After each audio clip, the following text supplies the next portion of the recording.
The 7 major signs parallel the 7 days of creation. So the first sign, what does Jesus do? He creates wine out of water. And according to the chronology of the Gospel of John, when does it happen? It happens on the 8th day, which is another day 1. What happens on day 1? God creates the heavens and the earth. And so what is Jesus doing? He's bringing about a new covenant in this first sign on an 8th day, on a day 1. What is the second sign? Well, the second sign is when Jesus heals the nobleman's son at a distance. What's the second day of Genesis? Well, he creates a distance between heaven and earth, and he puts a firmament in between them. And so the God of heaven comes through that distance to earth in Jesus Christ, and he brings healing to us.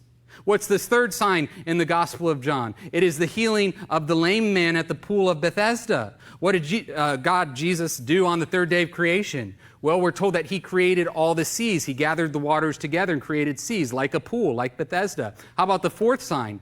The feeding of the 5,000. What did God do on the 4th day? He created the sun and the moon to rule the day and the night. What did everyone do in response to Jesus' 4th sign? They wanted to make Jesus king. They wanted him to rule. How about the 5th sign? Well, the 5th sign is Jesus walking on water. What was day 5 of creation?